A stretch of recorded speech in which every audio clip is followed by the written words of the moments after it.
Let's bring in our correspondent, Femi Akande. Femi, so many developments going on there in the nation's capital. What more can you tell us at this moment? Well, it's for so many people, they say this is like an era of accountability for President Bola Tinubu's administration because when he was running for election, when he was campaigning, he promised Nigerians that he will be accountable to them. He will run a transparent government. And with all that has been happening now, with all the investigations and interrogations being carried out by the Economic and Financial Crimes Commission, it's appears as if President Bola Tinubu, for many, they say, he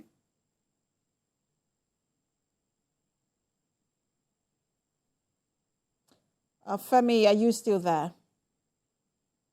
big work corruption. That has been the bane of growth and development in the country. So for President Bola Tinubu, to wield the big stick, ask the Economic and Financial Crimes Commission to go full scale and investigate ministers, a minister in his cabinet, and of course, an appointee of the federal government. A lot of people say, well, this is a step in the right direction and shows that President Bola Tinubu's administration indeed intends to do things differently this time around.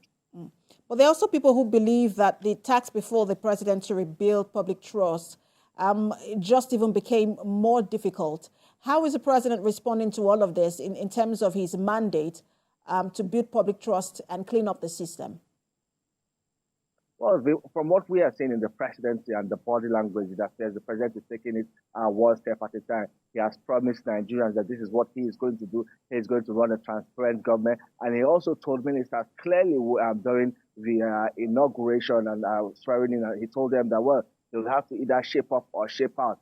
Anybody that is found wanting will be shown the way out. And that's what we are beginning to see happen gradually, and also send a message to the whole federal cabinet and indeed appointees of government that President Bola Tinubu's administration intends to do things differently. We have also seen the move with the slash on the expenditure for travels of government officials, both the presidency, the office of the vice president, the first lady, the ministers, heads of departments and agencies.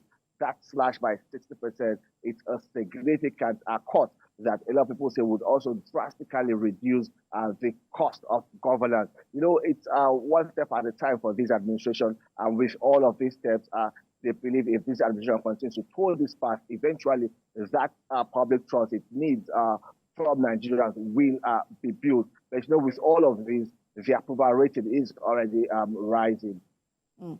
I know you cover the State House, but I also wanted to ask you if we're getting any feelers or any response yet from the APC. Because for a lot of people, this doesn't frame the governing party so well when you consider that both ministers who are now being investigated were served under the APC-led administration. Yes, well, President Bola Tinubu is, as president and commander-in-chief, is also the leader of the party. And it is expected that whatever his plans, policies, and decisions are would align with that of the party. Anything he does as president would also be what, of course, the party would have to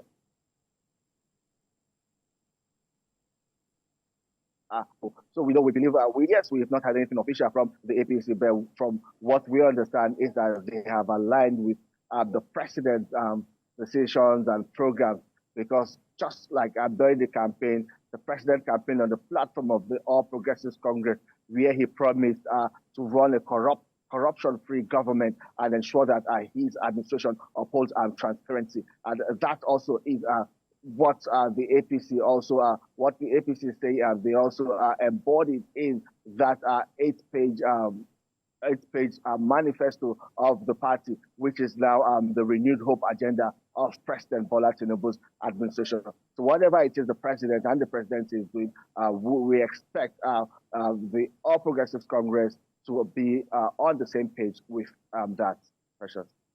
Thank you so much, Femi, for that update. State House correspondent live for us there in the nation's capital.